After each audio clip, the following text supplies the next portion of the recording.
झिजे देहजाचा सदा राम नामी वदे नित्य वाचा स्वधर्मेची चाले सदा उत्तमाचा जगी धन्य तो दास सर्वोत्तमाचा जय जय रघुवीर समर्थ संत श्रेष्ठ राष्ट्रगुरु समर्थ रामदास स्वामींच्या मनोबोधातला अत्यंत सुंदर सोपा 48 क्रमांकाचा भुजंग प्रयाग वृत्तामधला खूप सुंदर असलेला श्लोक.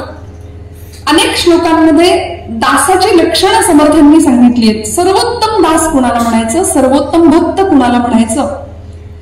या 4 ओळींमध्ये, या 4 चरणांमध्ये एक शब्द वारंवार वापरला. सदा देव काजी झिजे देहजाचा. दुसऱ्या ओळीमध्ये सदा राम नामी वदे नित्य वाचा. तिसऱ्या ओळीमध्ये स्वधर्मेची चाले सदा उत्तमाचा. आणि मग असा सदा सदा सदा असलेला जगी धन्य तो दास सर्वोत्तमाचा. याला म्हणायचं समर्थांचं काव्य. बाबासाहेब पुरंदरे म्हणायचे ना की छत्रपती शिवप्रभूंनी महाराष्ट्राला गनिमी कावा शिकवला, समर्थ रामदास स्वामींनी महाराष्ट्राला गनिमी काव्य दिलं. 11 बहु 11 काय 11 कळेची ना गुप्त ते गुप्त जाणावे आनंदवन भुवनी. आता आपण एवढ्या सुंदर दिव्य आणि प्रभावी मुखातलं आनंदवन भुवनी हेच ऐकलं ना. छत्रपती शिवप्रभूंना घडवणारा असा एक महात्मा, एकीकडे तुकाराम महाराज आणि एकीकडे समर्थ रामदास स्वामी. भक्ती शक्तीचा सुरेख संगम या महाराष्ट्राच्या भूमीमध्ये घडला आणि एक शतकर्ता राजा महाराष्ट्राला मिळाला. आपल्या कितीतरी वर्षांचा दीर्घ राजकारणाचा अनुभव एक माता आपल्या पुत्राला देते. अंगावरच्या दुधाबरोबर उच्चतम नीती मूल्यांचे संस्कार प्रदान करते आणि जगाला दैदिप्यमान ठरणारा इतिहास जगासमोर उभा राहतो की एखाद्या आईने मुलाला कसं घडवावं, किती उच्चतम मूल्यांचे संस्कार प्रदान करावेत. आज आपल्या घरातली परिस्थिती अशी आहे की आम्ही म्हणतो आमच्या लेकराचा काही त्रास नाही, उठ म्हटलं की उठतो, बस म्हटलं की बसतो. आमचे जुने कीर्तनकार म्हणायचे अगदी वडिलांच्या वळणावर गेलाय. एकदा एका जागी बसवलं, उसको हिंदी में गोबर गणेश कहते हैं, जहां बैठो वही बैठे. असा पराक्रम घराघरामध्ये पाहिजे ना तुमच्या माझ्या. मग एका आईने मुलाला कसं घडवावं, कारण राजे लढले कसे हे आम्हाला सगळ्यांना माहितीये, पण राजे घडले कसे याचा विचार आपण खूप कमी करतो. त्यामुळे जी जिद्द, जाज्वल्य, देशप्रेम आणि ईश्वर निष्ठा यांचा त्रिवेणी संगम असलेल्या अवसरात जी जाईल तिथे जाई प्रमाणे सुगंध नाही अशा आमच्या जिजाऊ मातोश्रींनी घडवलेले हे नररत्न. अतिशय सुंदर मार्गदर्शन ज्यांचं मिळालं वेळोवेळी असे समर्थ रामदास स्वामी प्रस्तुतच्या श्लोकामध्ये सर्वोत्तम दासाची संकल्पना किंवा सर्वोत्तम दास कोणाला म्हणायचं याची व्याख्या करतात. पहिली ओळ, ज्याचा देह देव कार्यासाठी झिजतोय. सदा देव काळजी झिजे देह ज्याचा. सदा म्हणजे सतत, अविरत, अखंड, नेहमी. सदा देव काळजी झिजे देह ज्याचा. त्याचा देह देव कार्यासाठी अखंड झिजतोय. सदा रामनामी वदे नित्य वाचा. ज्याच्या मुखामध्ये अखंड रामनाम आहे. स्वधर्मेची चाले सदा उत्तमाचा. ज्याने स्वतःच्या धर्माचा आचार उत्तम प्रकारे सांभाळला आणि जगी धन्य तो दास सर्वोत्तमाचा. तोच धन्यता पावे, तोच सर्वोत्तम दास म्हणून या जगामध्ये प्रतिष्ठित होईल. दासाची संकल्पना सांगितली समर्थांनी. अलीकडे धर्म हा शब्द उच्चारला की अनेकांच्या डोक्यात बरंच काही येत आहे. धर्म ही आपूची गोळी असं म्हणणारा काळ माणूस इथे येऊन गेला. धर्म म्हटलं की अनेक मंतव्य अनेक जण मांडतात, पण खऱ्या अर्थी या धर्ममंडळाचे ठाई, या भूमंडळाचे ठाई धर्मरक्ष ऐसा नाही. महाराष्ट्र धर्म राहिला तुम्हा करणे. हे ज्यांच्याकडे पाहून समर्थांनी सांगितलं, त्यांच्याकडे पाहून समर्थांनी उद्गार व्यक्त केले असे छत्रपती शिवप्रभू. मला असं वाटतं समर्थांनी सर्वोत्तम दासाची ही सगळी लक्षणं आपल्या राजांच्या मध्ये पाहिली. म्हणून तर शिवरायांचे कैसे रूप, शिवरायांचे कैसे बोलणे, शिवरायांचे कैसे चालणे, शिवरायांचे कैसे सलगी देणे कैसे असे असं चरित्र की जगाने ज्या चरित्राकडे डोळे विस्फारून पाहावं आणि आपली बुद्धी थांबेल, सगळी क्षितिजे संपतील तर हे चरित्र आपल्या आवाक्यात येणार नाही. असं दिव्य भूमीमध्ये घडून गेलं, मग आपण करायचं काय? ज्याचा देह देवकार्यासाठी झिजला, वास्तविक देह झिजणारच आहे. कारण देहाची व्याख्याच आहे शीर्यते यत् शरीरम, जे सतत झिजतंय त्याला देह शरीर म्हटलंय. यत् दहते नित्यं तत् देहम, जो सतत जळतोय त्याला देह म्हटलंय. त्यामुळे झीज ही होणारच आहे. समर्थ म्हणतात देव कार्यासाठी झीज होणं महत्वाचं आहे. आणि मंडळी झिजणं फार महत्वाचं आहे. जे झिजतं तेच रुजतं आणि त्याला सुगंध प्राप्त होतो. जे झिजत नाही ते कुजून जातं आणि अर्थात त्याला दुर्गंधी आहे. त्यामुळे झिजणं फार महत्वाचं आहे. चंदनाला स्पर्श त्यागाचा, म्हणून आता वारीची सुरू झाली वारी. तो परमात्मा विठू भगवंत कपाळावरती चंदन मिरवतोय, त्याला त्यागाचा स्पर्श आहे. ज्याच्या जीवनाला त्यागाचा स्पर्श आहे त्याला भगवंत माथ्यावर घेतोच. म्हणून तर चळवळीला अधिष्ठान होतं भगवंताचं. सामर्थ्य आहे चळवळीचे, जो जो गरीब दयाचे, परंतु ते भगवंताचे अधिष्ठान पाहिजे. या न्यायाने छत्रपतींचा स्वराज्याचा झंझावात संबंध महाराष्ट्राने पाहिला. आणि आजही आजचं वातावरण आपण किती भरलेलं आहे आपण पाहतोय. ज्याने आपल्या धर्माचा आचार उत्तम सांभाळला, ज्याच्या मुखामध्ये अखंड रामनाम आहे, त्याला सर्वोत्तम दास असं समर्थांनी म्हटलंय ना. सध्या इतकी परिस्थिती विलक्षण आहे. मगाशी आपण ऐकलं ऐतिहासिक सुवर्णाक्षराने लिहून ठेवावा असा एक ऐतिहासिक दिवस 22 जानेवारीचा आपण सगळ्या भारतवासियांनी, हिंदू धर्मीयांनी अनुभवला. 500 वर्षांचा प्रभूंचा वनवास संपून प्रभू प्रतिष्ठित झाले आपल्या सिंहासनावरती. पण अयोध्येच्या राम मंदिरानंतर 30 कोटी मुसलमान एकत्र आले आणि 500 वर्षानंतर सुद्धा अनेक जातीपातीत विभागलेला हिंदू समाज एकत्र येण्यात तयार नाही. ही केवढी मोठी शोकांतिका आहे. समर्थांनी देशकाल वर्तमान अवधीची अव्यवधान सावधान सावधान जगाला सावध करण्याकरता बाहेर पडले. श्रोतेहो, काय तुमचं माझं काम आहे? इथे येऊन करायचं काय? राज्याभिषेक समारोह संस्थेच्या निमित्ताने आयोजित केलेल्या या समारोहामध्ये इथे येऊन करायचं काय? कविवर्य दुर्गाप्रसाद तिवारी सांगून गेले काय करायचं. घेऊनी उत्कंठेने वाचावा इतिहास, घेऊनी उत्कंठेने वाचावा इतिहास, विजवानी त्याची भाने सोडावा जन्मोश्वास, विजवानी त्याची भाने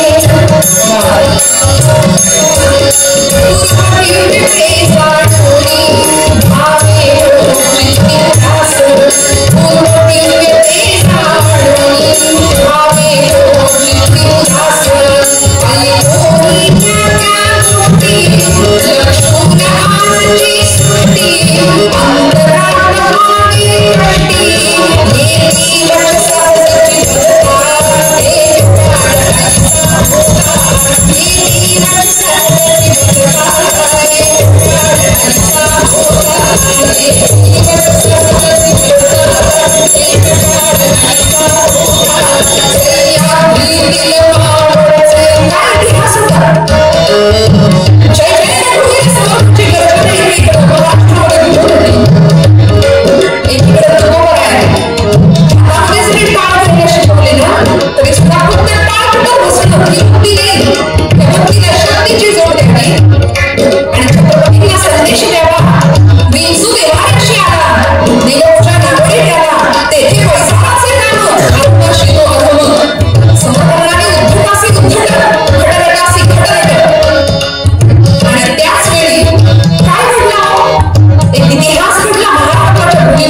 स्थापना झाली, संप्रदाय निर्माण झाला आणि बघता बघता समाज, धर्म, राष्ट्र आणि अंतिम टप्प्यावर प्रभू रामचंद्र अशा 4 खांबांवर प्रत्येकाचं जीवन उभारलेलं असावं ही शिकवण महाराष्ट्रामध्ये ज्या काळामध्ये मिळाली.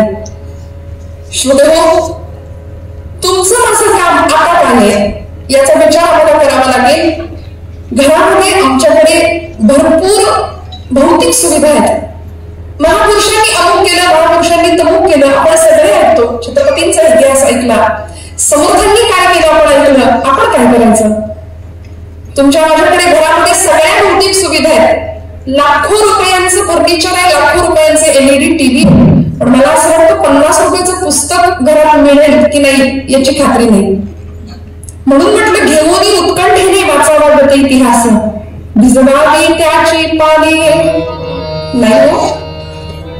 म्हणून एक काळ ऐसा होता, जुन्या मंडळींना तो काळ आठवतो. आताची शोकांतिका वाटते, आताच्या पिढीकडे पाहिलं की वाईट वाटतं की ना धर्माभिमान आहे, ना राष्ट्राभिमान आहे, ना स्वतःच्या देशाची धर्माची साड आहे. आपल्याच घरातल्या वडीलधाऱ्या माणसांच्या बद्दल देखील थोडा सुद्धा आदराचा भाव नाहीये. मोबाईलमुळे इतकं भरभटलेपण आलं, इतकी संभाव्यता अवस्था आली की जीवनाचं ध्येय नेमकं काय? हू आय एम, मी कोण आहे, मी कशासाठी इथे जन्माला आलो आणि माझ्या जन्माला येण्याचं ध्येय काय, मी इथे येऊन करायचंय काय? समर्थ म्हणतात काय करायचंय सांगू? सदा देवयाची झिजे देवजाचा, स्वतःचा देव करण्यासाठी झिजवूया. मुखामध्ये अखंड रामनाम राहू दे. स्वतःच्या धर्माचं आचरण उत्तम प्रकारे आम्ही सांभाळतो की नाही याचं भान ठेवूया. घराघरामध्ये धर्मशिक्षण दिलं जाते की नाही याविषयी काहीतरी विचार करूया. कारण मोठ्या मंडळींवर फार मोठी जबाबदारी आहे. म्हणजे ज्ञानोबा माऊली म्हणते एक वडील जैसे करीती तया नाम धर्म ठेवीती, त्याची ये अनुष्ठिती सामान्य सकल. त्यामुळे आज मोठ्या वडीलधाऱ्या मंडळींवर एवढी मोठी जबाबदारी आहे की धर्म शिक्षण घराघरातून जर दिलं गेलं नाही तर आज प्रत्येक धर्मीयांसाठी स्वतंत्र राष्ट्र आहे हे जर असंच चालू राहिलं तर हिंदूंना पाय ठेवायला जमीन नाही उरणार. श्रोते हो, इतकी भयानक भीषण शोकांतिका पुढच्या काळामध्ये येऊन ठाकेल. म्हणून छत्रपतींचा अभ्यास करायचा, म्हणून त्या चरित्राचा गुणगौरव आणि अशा सुंदर पोवाड्यांच्या माध्यमातून ते चरित्र आपण अभ्यासायचं. मला कल्पना आहे माझ्या समोर खूप मोठी मंडळी राजांच्या इतिहासामध्ये किंवा त्या अभ्यासामध्ये आयुष्य घालवलेली आपटे सरांसारखी किंवा रॅडिकल सरांसारखी मंडळी ज्यांचा सहवास आम्हाला लाभला. ही इतकी सुंदर संस्था एवढ्या मोठ्या स्वरूपामध्ये काम करते. शंतनू दादा असतील, त्यांचे सगळे सहकारी असतील, या सगळ्यांना धन्यवाद द्यावे, कोटी कोटी धन्यवाद द्यावेत, तेवढे कमी आहे. एकदा या सगळ्यांसाठी जोरदार काढावा वाटतं. कारण जगाचा तो फार भार समर्थ म्हणाले आपल्या शिरावर ऐसे थोडे तर वाटू द्यावं. अहो, माझ्या शिरावरती माझ्या समाज बांधवांचा काहीतरी बोजा आहे, काहीतरी भार आहे, याची जाणीव ठेवून आमचं आचरण करणं मला वाटतं परमार्थ यापेक्षा दुसरा नाहीये. याचंच नाव परमार्थ आहे. आम्ही आमचा प्रपंच उत्तम करतो, पण देव कार्य काय घडतं तुमच्या माझ्याकडून? माऊलींना विचारावं, माऊली आपला प्रपंच कसा होता, आपला संसार कसा होता? माऊलीने अवघा संसार सुखाचा केला, स्वतःचा वैयक्तिक प्रपंच नाही केला.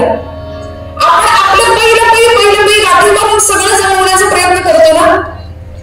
ज्ञानोबांना विचारावं, ज्ञानोबा तुमचं काय? माऊली म्हणतात हे विश्वची माझे घर ऐसी मती जयाची स्थिर किंबहुना चराचर आपणची जागा. आणि किती गोड सांगावं संतांनी. जे समर्थ क्षात्र तेजाची दीक्षा देतात, समाजाला क्षात्र तेजाचं स्फुल्लिंग चेतवतात, ते समर्थ रामरायासमोर बसले की नाही घळ घळ घळ प्रश्न व्हावेत आणि सांगावं अनुदिन अनुतापे तापनो राम परमदिन दयाळा नीरसी मोहना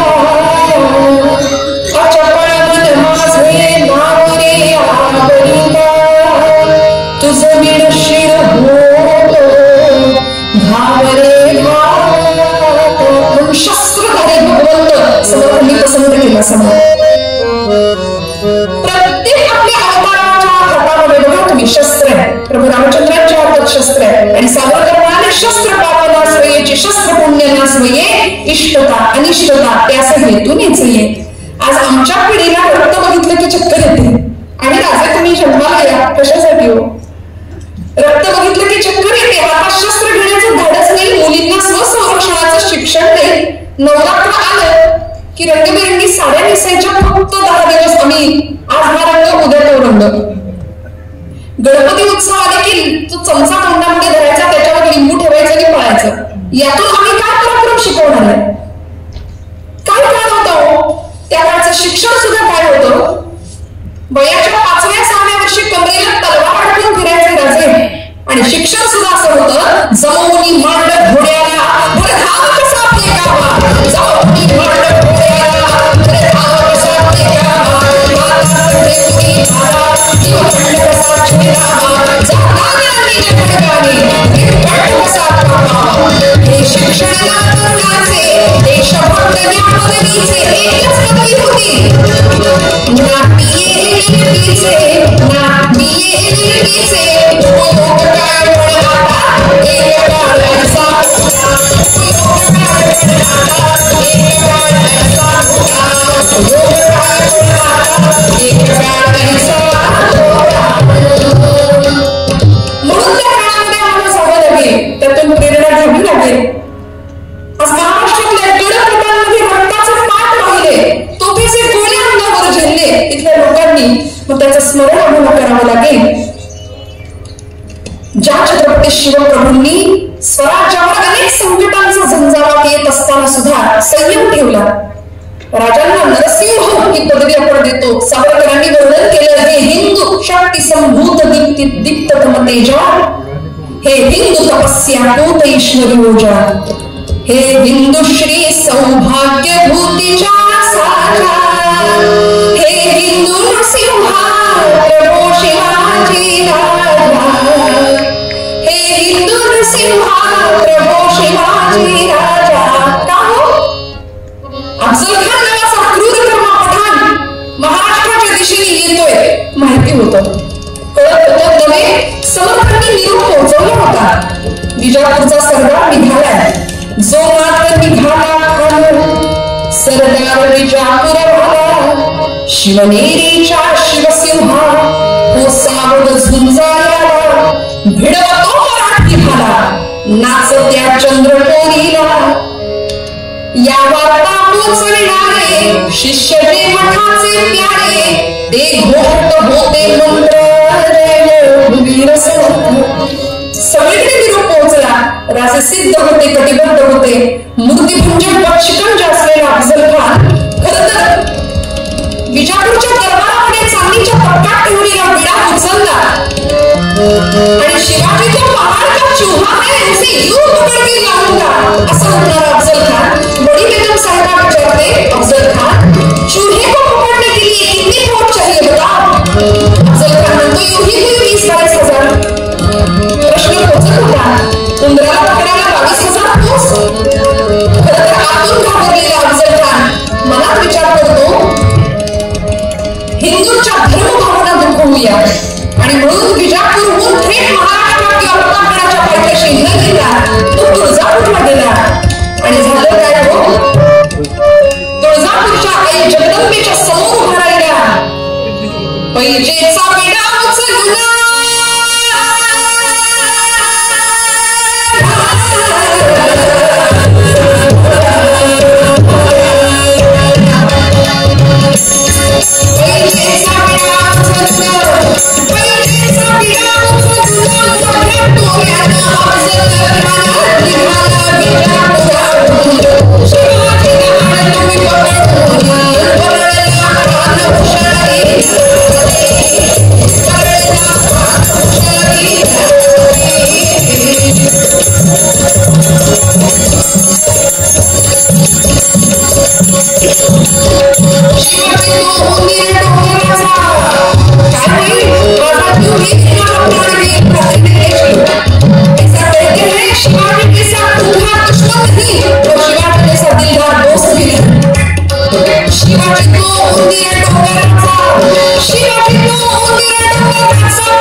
हिंदुओं की देवता इतनी तेज है, हिंदू क्यों भेड़ बकरी जैसा जीते हैं?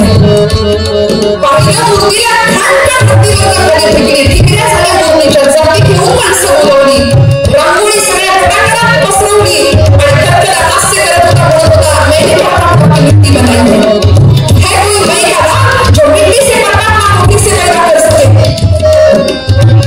राग येत होता माझ्या राजाला, पण प्रतापगडाच्या पायथ्यापर्यंत येऊन दिलं. कृष्णाने ती माहिती होती. शिशुपालाचे 100 अपराध भरले, मग 101 अपराधाचं दर्शन काढलं ना राजांनी. असं त्याला प्रतापगडापर्यंत येऊ दिलं आणि मग त्याचा बोधडा बाहेर काढला. नरसिंहाचा अवतार आणि अशा छत्रपती शिवप्रभूंनी ज्या प्रकारे स्वराज्याची स्थापना केली, स्वराज्यावर अनेक संकट लीलया केली, एक राज्य शकट मराठी मातीला स्वतःचं सिंहासन निर्माण करून दिलं. आज 6 जून 1674 साली रायगडावर 32 मण सोन्याचं सिंहासन सजवून ठेवलं. तो दिवस आम्ही सजवत होतो आणि त्यांना या तारखासमोर सांगता येत नाही. दुर्दैव आहे आमचं, हे दुर्दैव आहे आमचं. राज्याभिषेकाच्या दिवसानंतर 11व्या दिवशी आई जिजाऊ साहेबांनी पाचडच्या माड्यावर आपला देह कार्य इहलोकीची यात्रा संपवली. पण या मातेला किती धन्यता वाटत असेल, ज्या मातेने छत्रपती शिवप्रभूंना तुळजाभवानीसमोर उभं करावं आणि सांगावं, माग काय मागशील? देवी उमे कालिके आदिशक्ती शिवानंदिनी भक्त कल्याणिनी चंडासुर छेदिनी भद्रकाली निशंभासुर प्राण संहारिणी दाक्षायणी शैल राजेंद्र कन्ये जगत्स्वामिनी राजराजेश्वरी दाक्षायणी शैल राजेंद्र कन्ये जगत्स्वामिनी राजराजेश्वरी गुणाची भवानी तुझ्या तुला शिवाजी रे जगत्स्वामिनी गुणाची भवानी तुझ्या तुला शिवाजी रे जगत्स्वामिनी देवी होई कालिके आदिशक्ती शिवानंदिनी भक्त कल्याणी चंडासुर छेदिनी भद्रकाली निशंभासुर प्राण संहारिणी. आणि त्या तुळजाभवानीने एवढी कृपा करावी, त्याचा परिणाम असा झाला, तलवारीला अधिष्ठान मिळालं आई जगदंबेचं. हातामध्ये पोत घेऊन देवीची कवड्यांची माळ गळ्यात घालून भुत्या घेऊन नाचावं. भक्तीचं बेसमेंट आयुष्याला मिळालं, आईचे संस्कार मिळाले आणि एक स्वराज्य शकट राजांनी निर्माण केला. काय संस्कार होते, कुठल्या मुशीतनं राजे घडले हे आपण सगळे जाणतात.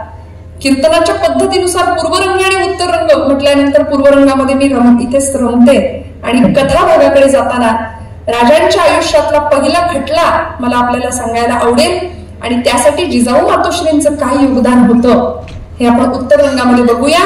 पूर्वरंगात मी इथेच थांबते. स्वधर्मेची चावे सदा उत्तमाचा, जगी धन्य तो दास सर्वोत्तमाचा. या समर्थांच्या श्लोकाचा एकदा पुन्हा आठव करू.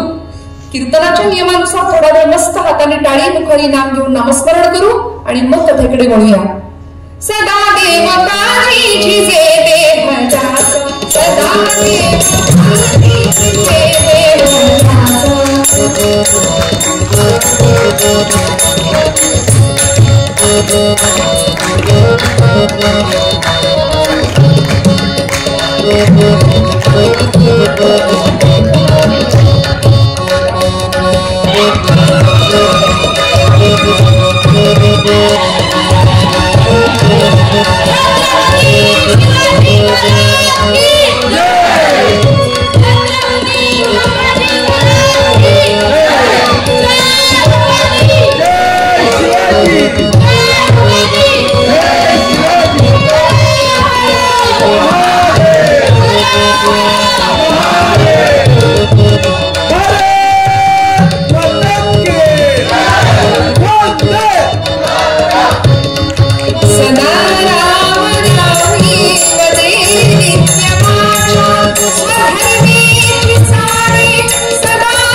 त्यानुसार एकदा हरिनामाचा गजर करायचा.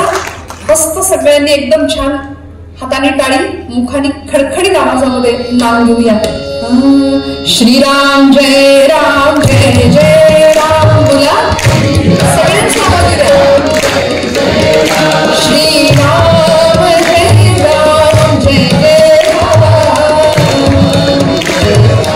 बोला बोला. श्रीराम जय राम जय जय राम सगळ्यांचा आवाज द्या. श्रीराम जय राम जय जय राम श्रीराम जय राम जय जय राम श्रीराम जय राम जय राम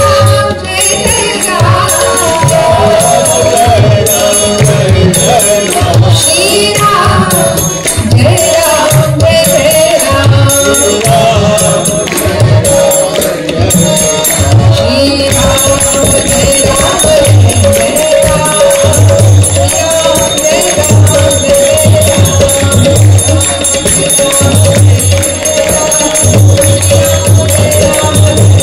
जय जय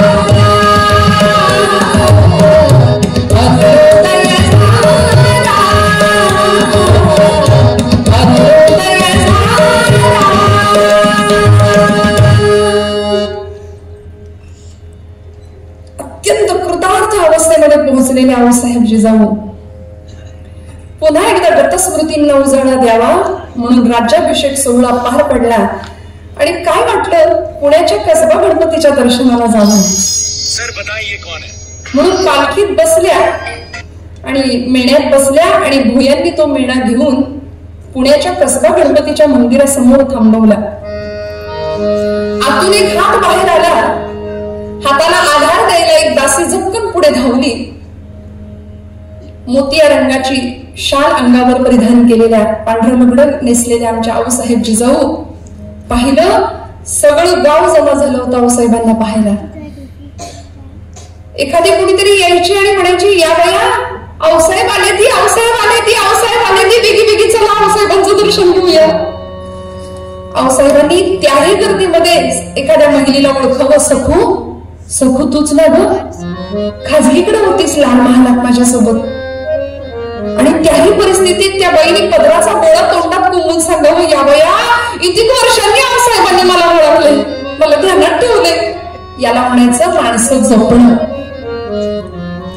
कुठल्याही प्रकारची झेड सिक्युरिटी न घेता ही माता वावरत होती समाजामध्ये आपल्या मावळ्यांमध्ये आपल्या लोकांमध्ये. कसबा गणपती समोर आल्या गणरायाला प्रार्थना केली. गणराया काय दिवस दाखवलेस रे. सिंदखेड राजाची मी एवढीशी लेख लखुजी राजांच्या आणि म्हळसबाईच्या पोटी जन्माला आले. सुलतान शाहीतले एक एक चाळे माझ्या नजरेला दिसायला लागले. विचारांची परिपक्वता आली आणि निर्धार झाला. सकल सौभाग्य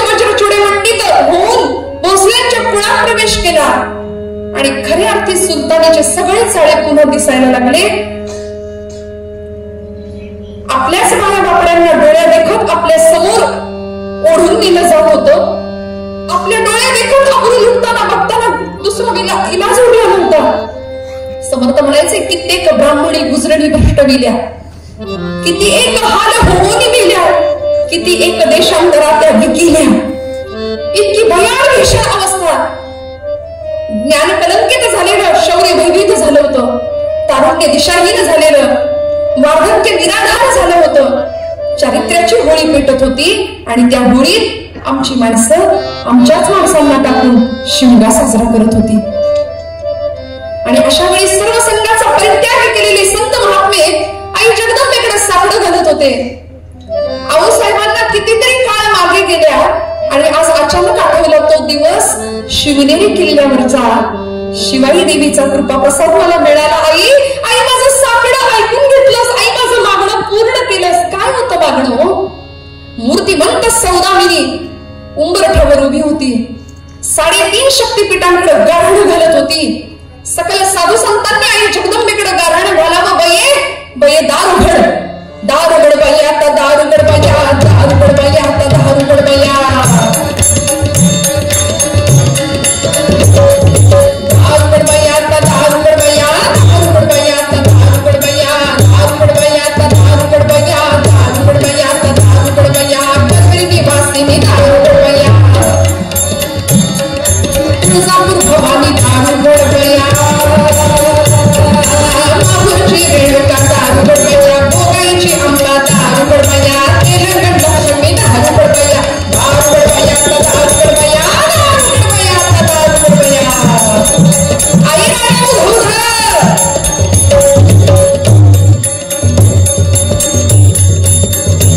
नमो निर्मूळ निराकार, मूळ आदिमाया साकार, नमो निर्मूळ निराकार, मूळ आदिमाया साकार. हे उन्नत हा अवतार, हे उन्नत हा अवतार, करसी दुष्टांचा संहार के माझे आई. दार उघड बाई, आता दार उघड बाई, दार उघड बाई, आता दार उघड बाई, दार उघड बाई, आता दार उघड बाई, दार उघड बाई, आता दार उघड बाई. मूर्तिमंत सौदामिनी असलेल्या आऊसाहेबांचं गारहण आई जगदंबेने ऐकलं आणि फाल्गुन वद्य तृतीयेचा दिवस शिवनेरीवर अशी सकाळ अवतरली, उजाडली. महाराष्ट्राने सह्याद्रीने साखर वाटावी सगळ्याला. इतका आनंद झाला, इतका आनंद झाला. जिजाऊ मासाहेबांना पुत्र झाला, पुत्र सह्याद्रीला झाला, पुत्र महाराष्ट्राला झाला. आणि काय तासनतास टक लावून आपल्या बाळाकडे बघावं, नवी गर्भात असतानाच त्याला सांगावं राजा जन्माला ये, पण जळण्याच्या तयारीने ये माझ्या राजा. सगळीकडे अंधार आहे रे, 350-400 वर्षाचा अंधकार आहे. जळण्याच्या तयारीने ये. एवढ्याशा ज्योतीने ठरवलेलं जळायचं तर मोठ्यात मोठ्या अंधाराचा पराभव करता येतो. माझ्या राजा जळण्याच्या तयारीने ये. गर्भातच मोठी वळल्या जायच्या हो. आणि ज्यावेळी जन्म झाला एकटक डोळे लावून बघावं, काय पाळणं गायला असेल. कल्पना करा ना, काय जिजाऊ मातोश्री काय पद्धतीने घडवलं असेल माझ्या राजाला. कुठेच कॉम्प्रोमाइज नाही. तू वाटेल ते कर, वाटेल तसा वाग. हे आपल्या बाबतीत होतं आहे की नाही. मागायच्या आधी सगळं मिळतं, नाही ऐकायची सवयच नाही. त्यामुळे मिळालेल्या गोष्टींची किंमत नाही ना, त्याचा अभिमान नाही. पण जिजाऊ मातोश्री किती कठोर होतात. त्या सांगतात राजा आता झोपायचं नाही. ती अंगाई सुद्धा किती विलक्षण असेल. मला असं विचारू नका हीच अंगाई गायली असेल का. पुरावा काय. आमचे गुरुजी म्हणतात पुरावा नाही त्याला पुरावा. म्हणजे हीच अंगाई गायली असेल का जिजाऊ साहेबांनी, असं विचारू नका मला. जिजाऊ साहेबांनी आपल्या राजांना घडवण्या करता काय मूल्य दिली असतील, काय विचार दिले असतील. सांगितलं गुणी बाळ पुरे, आता तुझी झोप पुरे. गुणी बाळ पुरे मीज आता करी सखया. आता झोपायचं नाही माझ्या राजा. उठ आणि काय सांगते ते ऐक. उठ रे उठ शिवराया, गुणी बाळ पुरे मीज आता करी सखया. गुणी बाळ पुरे मीज आता करी सखया.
कृष्णाची छाती कशी फोडली, कृष्णाने कंसाला कसं मारलं, रामाने रावणाचा वध कसा केला, या कथा ऐकतच राजे मोठे झाले.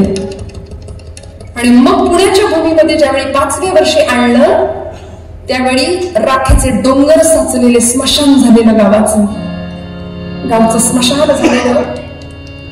एक पहार ठोकली होती, त्या पहाऱ्यावर एक कवटी अडकवली होती, चपलांचं तोरण पुण्याच्या वेशीला टांगलं होतं. जणू काही या 3 गोष्टी सांगत होत्या की जो कोणी पुण्याच्या भूमीमध्ये स्वराज्य निर्माण करण्याचा प्रयत्न करेल त्याच्या घराची आम्ही अशी मसलवट करून टाकू. आणि या भूमीमध्ये आऊसाहेब आपल्या 5 वर्षाच्या बाळाला आणतात. राजे विचारतात, आऊसाहेब कुठाय माझा वाडा, कुठाय माझा घोडा आणि कुठाय माझं सैन्य. आऊसाहेब संस्कार देतात राजे. मोठी माणसं आयत्या घरात राहत नाही, ती घर बांधतात आणि मग राहतात. जमेल जमेल हो आऊसाहेब, आपला आशीर्वाद असेल आणि श्रींची इच्छा असेल तर हे राज्य होईल ही काळ्या दगडावरची रेषा. आणि मग सोन्याचा पाणी लावलेल्या दगडाने पुण्याची भूमी नांगरली जाते.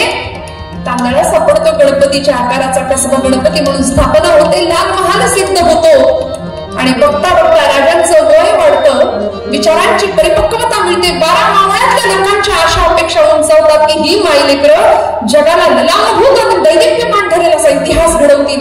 इतर मायलेकरांसारखी ही मायलेकरं नाहीये. कधी कोणाच्या घरचे झुणका भाकर खायला आडेगडे नाही घेतले हो. सगळ्या पाहुण्यांना गोळा केलं आणि बघता बघता 12व्या वर्षी विजापूरच्या दरबारामध्ये बादशाहाला थरकाप सुटेल अशी गर्जना सुद्धा दिली. आदिलशाहीच्या दरबारामध्ये उभे राहिलेले राजे सांगतात, मी बादशाहाला मुजरा करणार नाही.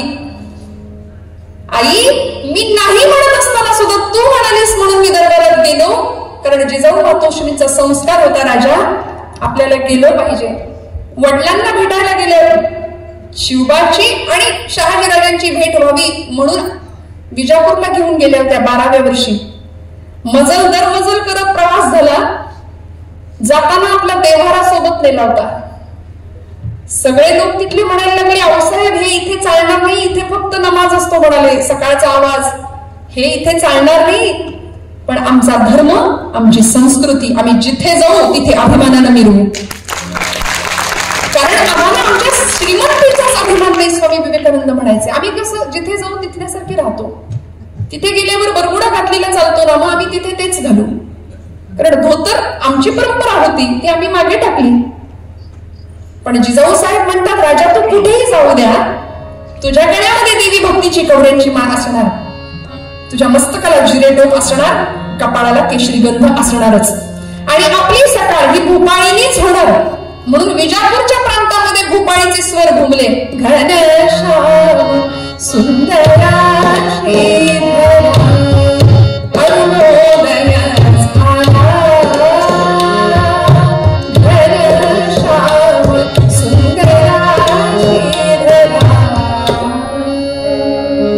सगळ्यांना कळलं कोण आलंय. जिजाऊ मातोश्री राजांना घेऊन विजापुरात दाखल झाल्या. दरबारात नाही म्हणताना सुद्धा जावं लागलं, कारण जिजाऊ सांगत होत्या, राजा मी सांगितलेलं विसरलास, हनुमंतरायांनी रावणाच्या दरबारात जाऊन त्याची फजिती केली होतीस, जावं लागेल. 12व्या वर्षी राजे गेले, मुजऱ्यासाठी पुकारे झाले. रायाराव नावाचा हिंदू सरदार नाव पुकारलं गेलं, मुजरा केला आदिलशाहीच्या त्या दरबारात बादशहाला. शहाजीराजांनी मुजरा केला आणि हळूच आपल्या बाळाला सांगतायत, राजे मुजरा करा. 12 वर्षाचे म्हणजे आपल्या घरातलं 7वीतलं मुलं येते. 12व्या वर्षी छत्रपती शिवप्रभू बादशाहकडे अशी नजरेला नजर देऊन उभे होते की ज्या दरबारामध्ये खालची मान वर करायची चोरी होती, ज्या दरबारामध्ये जातानाच अशी 2 दृश्य भयानक पाहिली होती की त्या प्रवेशद्वाराला एक डोकं असं टाकलं होतं शेंडीला बांधून, त्याच्यामध्ये भुसा भरला होता, आणि एक डोकं असं होतं की ज्याच्या नाकातोंडातलं विजापूरचं गटार वाहत होतं. सगळे राजे शरण गेले हिंदू राजे बादशाहाला, पण एक राजा होता विजयनगरचा राजा रामदेवराय. तो शरण नाही गेला म्हणून त्याचं मस्तक धडावेगळं केलं, शेंडीला बांधून विजापूरच्या दरबाराला स्वागताला टांगलं. शहाजीराजे म्हणत होते, शिवबा सूड घ्यायची ही पद्धत आहे यांची. आणि एक मंत्री होता दरबारामध्ये, तो म्हणत होता, राजे शरण जाऊ नका. त्या मंत्र्याचं मस्तक धडावेगळं केलं, त्याच्या नाकातोंडात नळ्या घालून सगळ्या विजापूरचा गटार त्याच्यातनं वाहतोय. राजे म्हणून मुजरा करायला तयार नव्हते राजे. पण आज जावं लागलं. शहाजीराजे सांगत होते, शिवबा आता जर मुजरा नाही केला ना तर इथे या दरबारात फक्त रक्त, मांस आणि कत्तल होईल, चिखल होईल, रक्ताचा मुजरा करा. न राहून बादशाह म्हणाला, रहना दो शहाजीराजे, बेटा घबरा गया होगा. उसे दरबार के कुछ रीति रिवाज होते हैं, मालूम नहीं होंगे, घबरा गया होगा, रहना दो. एवढं ऐकलं आणि सगळे दचकावे आवाजामध्ये शिवबाराजे म्हणाले, ए बादशाह, मी कुणालाही घाबरलेलो नाहीये म्हणाले. शहाजीराजे म्हणले, दौलतराव न्याय यांना झाला एवढा भूकंप पुरे झाला, लवकर न्या माघारी. शहाजीराजांनी पाठवलं. शिवबाराजे आईकडे गेले. ताबडतोब स्वराज्यामध्ये पोहोच झाले. सुरक्षित पोहोचा आणि आपलं काम वेगाने चालू ठेवा. आणि मग जो जोम धरला स्वराज्याने. आपण सगळे जाणतात, वय वर्ष 16 रोहिडेश्वरावरती रायरेश्वराच्या शंभू महादेवाच्या त्या पिंडी समोर 150 मावळ्यांच्या धारोष्ण रक्ताचा अभिषेक झाला आणि प्रार्थना झाली. जटाटवी गलज्जल प्रवाह पावितस्तने गले बलंबे लंबितांबुजंग तुंग मालिका दमट दमट दमट मंदिरा दमट दमरवयं चकार चंड तांडवं करोतु शिव शिवं जटाटटाः संभ्रमं भ्रमन्निधिं मधुरझरी विनोदगी जीवनगी विराजमान मुरली तगट्टगट्टगट्टलल्ललाटपट्टपावते किशोर चंद्रशेखर प्रति प्रतिक्षणं हर हर हर हर महादेव. हा सैन्याचा सागर धरला आणि शंभू महादेवाला सांगितलं की हे महादेवा, हे भोलेनाथा, हा रक्ताचा अभिषेक पहिला आणि शेवटचा आमच्या रक्ताचा, इथून पुढे शत्रूचं रक्त सांडलं तुझ्यामध्ये. स्वराज्याची शपथ झाली आणि बघता बघता न्यायासन सजलं. लाल महाल सिद्ध झाला आणि त्या न्यायासनासमोर राजे बसलेत. न्यायासनावरती आणि स्वराज्याच्या समोर घडलेला एक प्रसंग विलक्षण खटला चालणार. पुण्यासमोरून, पुण्याजवळून असलेलं एक गाव राजे नावाचं, त्या गावच्या दिशेने राजे 150 मावळ्यांना घेऊन, घोड्यांच्या टापांचा आवाज, सकाळची वेळ आणि त्या गावच्या दिशेने निघालेली राजांची एक तुकडी. 16 वर्षाचं वय नुकतंच मिसरूड फुटलेलं, प्रचंड तेजपुंज शरीर यष्टी, देह यष्टी, चेहऱ्यावरचं तेज लपत नव्हतं. आणि या राजांच्या बरोबर असलेल्या 150 मावळ्यांनी राजांच्या मागोमाग चालवं. गावाच्या दिशेने घोडे गेले, मंद चालीने चालत होते. शंभू महादेवाच्या मंदिरावरचा भगवा ध्वज राजांना दिसला. सूर्यनारायण होता साक्षीला. गावामध्ये गेले, सगळ्यांचं क्षेमकुशल विचारलं. पटकन कुणीतरी घोंगडं आणलं, कुणीतरी कुळपाणी आणलं. राजांनी सगळ्यांचे क्षेमकुशल विचारावं, नमस्कार करावा शंभू महादेवाला आणि माघारी वळावं. माघारी येत असताना सुरुवातीला घोडे मंद चालीने चालत होते आणि आता गावाची वेस ओलांडणार. शेतं लागली, शेताची भात खाचरं लागली आणि तिथून घोड्याला मांड देणार, घोडा वेगवान देणार. एवढ्या कानावर आवाज आला, राजा, राजा वाईस थांबा, राजा वाईस थांबा. लगाम खेचला, पाय उतार झाले राजे. 150 मावळ्यांनी अर्धचंद्राकार कडे केले राजांना. याला म्हणायचं सिक्युरिटी बरं का, मग हल्ला होऊ दे मग आम्ही बघू असं नाही.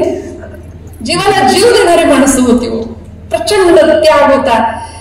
त्यागाचं राज्य आहे ना, त्याला स्वराज्य म्हणायचं. आणि ज्याला भोग, जिथे भोगाचं राज्य आहे ते नरक राज्य आहे. त्यागाचं राज्य होतं. जीवाला जीव देणारी, मरेंगे मगर हटेंगे नाही सोमर गठ्ठे. आता मराठा शब्द म्हटलं की अजून एक वेगळंच, 96 कुळी 92 कुळी असं नाही. जे हिंदू धर्मासाठी मेले लढले ते मराठे, जे भगव्यासाठी लढले धराकीर्ती पडले ते मराठे. ही मराठा शब्दाची व्याख्या होती छत्रपतींची.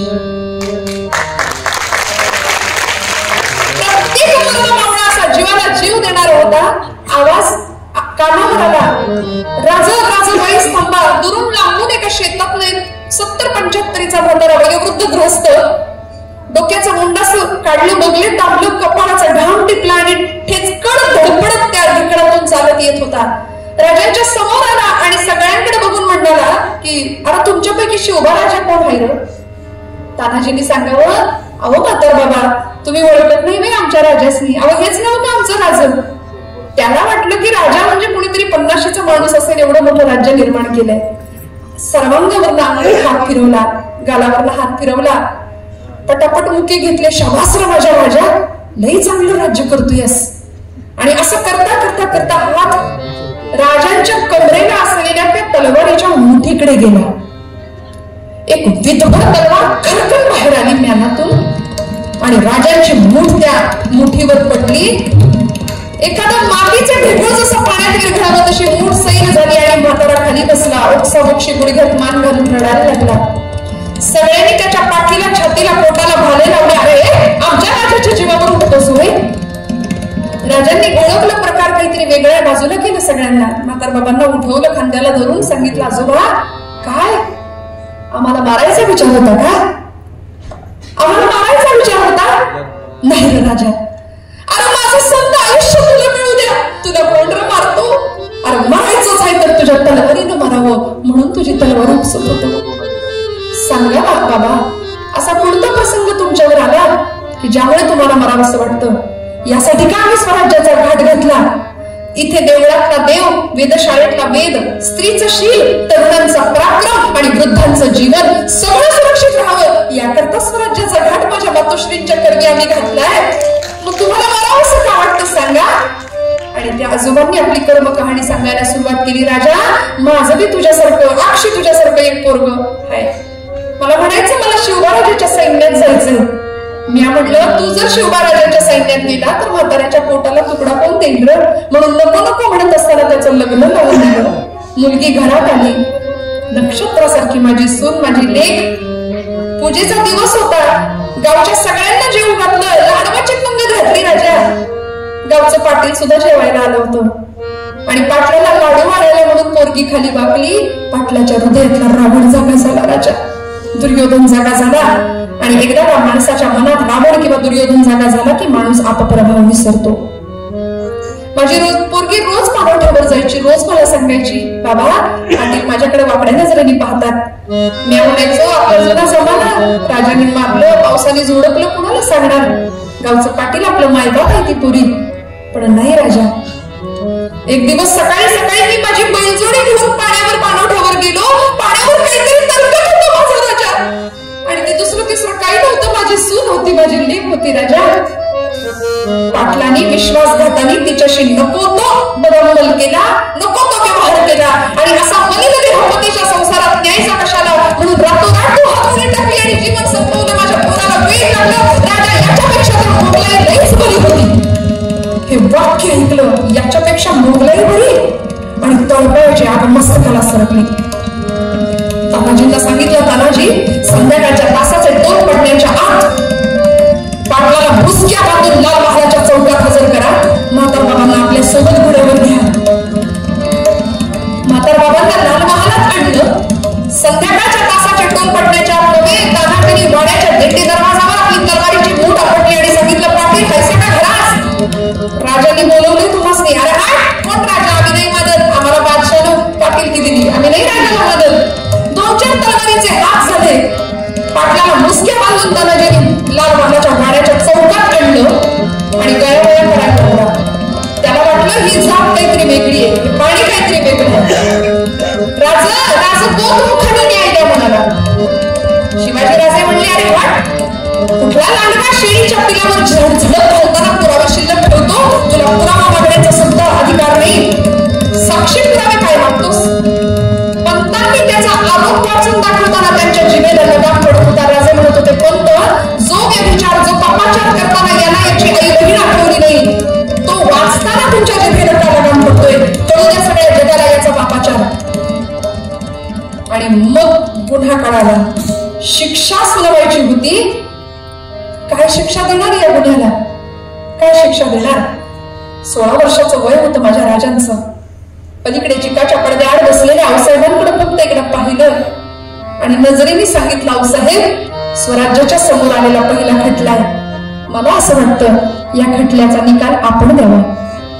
जिजाऊ साहेबांनी नजरेनेच राजाला सांगितलं, राजा विसरलास? मी तुम्हाला काय शिकवलं? रामकृष्ण तुमचे पूर्वज, रामकृष्ण तुमचे पूर्वज, रामकृष्ण तुमचे पूर्वज.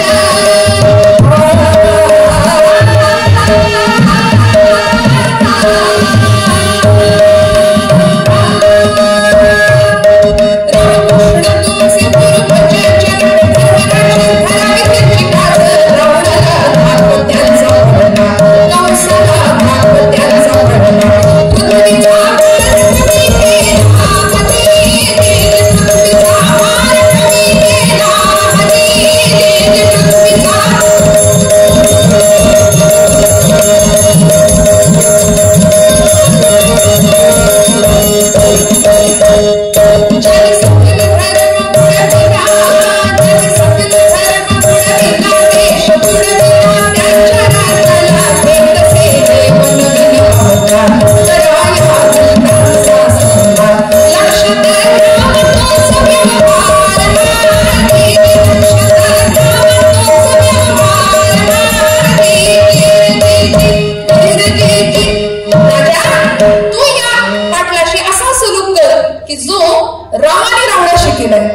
जो कृष्णाने कंसाशी केला देहदंड द्यायला एवढं ऐकलं आणि राजांनी शिक्षेचं फरमान सोडलं. भैरोजी चोराला सांगितलं 1.25 हात लांबीची संशय घेऊन तो तयार होता. संध्याकाळच्या तासाचे टोल पडण्याच्या आत या पाटलाचे दोन्ही हात आणि दोन्ही पाय कलम करा, कळू त्याच्या घराला की आपल्याच गावातल्या आपल्याच समाजातल्या माय बहिणींकडे वाकड्या नजरेने जर पाहत असाल तर तुमची ही अवस्था करणारा शिवाचा अंश जन्माला आलाय, कळू द्या सगळ्या जगाला. आणि बघता बघता आणि गयामया करत होता. पण संध्याकाळी काय गंमत होती आणि काय न्यायासन होतं राजांचं ऐका. सकाळी पुन्हा कळला, सकाळी दुपारी खटला चालला, संध्याकाळी न्याय देऊन राजे रिकामे होते. आताच काय बोलावं. आताची परिस्थिती अशी, आरोपीचं कोवळतोय पाहता आणि त्यांनी केलेला हा पहिलाच गुन्हा पाहता त्याला रिकामं मोकळं सोडण्यात येत आहे. हाचा निकाल डोक्याचे केस जायची वेळ येते, पण या केस सुटत नाहीत.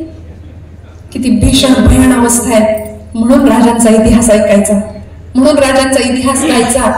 संध्याकाळी न्याय देऊन राजे रिकामे होते. 2 हात आणि 2 पाय पालीच्या शेपटीसारखे रक्ताच्या थारोळ्यामध्ये वळ निचेष्ट पडले होते. धडकच होतं रक्ताच्या थारोळ्यामध्ये. सगळ्या जगाला कळलं काय आहे छत्रपती शिवाजी राजांचा न्याय आणि न्यायवाडा. जिजाऊ मातोश्रींच्या डोळ्यातले अश्रू पाहिले, राजे सबळ केले, नमस्कार केला. अहो साहेब, आपल्या डोळ्यात अश्रू का रडत आहात? माझं काही चुकलं का? आपण याला देहदंड द्या असं सांगितलं होतं आणि मी याला मारलं नाही तर याचे फक्त हात पाय तोडले, याला जिवंत ठेवला म्हणून माझ्यावर नाराज आहात का? नाराज आहात? साहेबांनी सांगावं राजा, असं का केलंस फक्त सांगशील? शिवबाराजे सांगतात, साहेब, आज हा पाटील जिवंत असून इच्छा असून जगू शकत नाही आणि इच्छा असून मरू शकत नाही. जोपर्यंत हा जिवंत आहे तोपर्यंत या देशातल्या रावणाला आणि दुर्योधनाला हा सांगत राहील, खबरदार. आता जर कोणाकडे वाकड्या नजरेने पाहाल तर तुमची ही अवस्था करणारा शिवाचा अंश निर्माण झाला. हा पाटील इच्छा असताना सुद्धा जगू शकत नाही, इच्छा असताना मरू शकत नाही. आणि जिजाऊ साहेबांच्या डोळ्यातनं अश्रू उघडतायत. शिवबाराजे सांगतायत, आऊसाहेब, सीतेचा एक अश्रू रावणाच्या दरबारात पडला, रावणाचा निर्वंश झाला. द्रौपदीचा एक अश्रू कौरवांच्या सभेत पडला, कौरवांचा निर्वंश झाला. आपल्या अश्रूंची ताकद मोजण्याचं भाग्य महाराष्ट्रामध्ये नाहीये. औसाहेब रडू नका. आणि इथे नमस्कार केल्यावर जिजाऊ माऊलींच्या डोळ्यातून ओघळणारे अश्रू राजांच्या डोक्यावर आयुष्यातला पहिला अभिषेक करत होते, राज्याभिषेक करत होते. आणि तो क्षण आठवून आज कसबा गणपती समोर बसलेले आऊसाहेबांना आठवते, गणराया काय दिवस दाखवलेस रे, काय दिवस दाखवलेस. या स्वराज्यावर अनेक संकट चालून आली, अनेक संकट चालून आली, पण माझ्या शिवबाच्या भवानीला अधिष्ठान मिळालं आणि तू मागे राहिलास खंबीरपणाने. कशाचं फळ आहे? समर्थांचं मार्गदर्शन, तुकोबांचं मार्गदर्शन माझ्या राजाला मिळालं आणि एक सिंहासन मराठी माणसाचं, मराठी माणसाची बाजू निर्माण होऊ शकली. मराठी माणसाला स्वतःच सिंहासन निर्माण होऊ शकलं, मिळू शकलं. हे फक्त मी नेहमी असं म्हणते की शिवाजी राजे कुठून तरी चमत्काराने प्रकट झाले नाही का. आपण टीव्हीत ऐकतो असा काहीतरी लाईट निघाला मग राजे निर्माण झाले, असं नाहीये. मी नेहमी एक वाक्य विधान करते की जिजाऊ साहेब या इतिहासाच्या कालपटावर आल्या नसत्या तर राजांचं घडणं कदाचित झालं नसतं. हे इतिहासाला मान्य करावं लागेल. आणि आज आजची तिथी जिजाऊ साहेबांची पुण्यतिथी आहे, त्यामुळे त्यांच्याही पुण्यस्मृतीला वंदन करूया, राजांना वंदन करूया आणि समर्थांच्या या श्लोकाचा आठवण करून मी माझ्या सेवेचा निरोप देते. कीर्तनाची एक आरती आपण शेवटी घेतो. ती आरती कुणाची घ्यायची तर राजांची सावरकरांनी रचलेली ती आरतीने आपण आजच्या कीर्तन सेवेचा समारोप करूया. समर्थ रामदास स्वामी हाच आशय मूळ पदामध्ये मूळ श्लोकामध्ये आपल्याला सांगतात. माझ्या दोन्ही साथीदारांना आपल्या सगळ्यांना मनपूर्वक वंदन करते आणि भैरवीमध्ये समर्थांच्या श्लोकाचा आठवण करते. सदा सदा देव काळजी जिचे देव सदा देव काळजी जिचे देव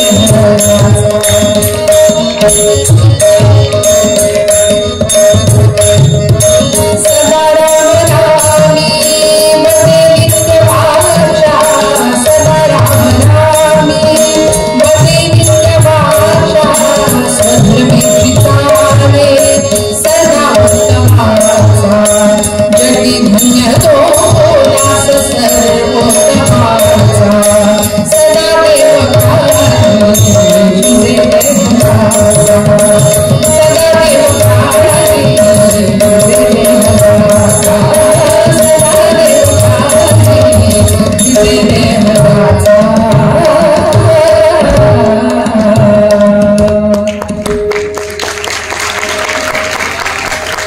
जय देव जय देव जय जय शिवराया जय जय शिवराया शरणा जय देव जय देव जय दादा जय जय शिवराया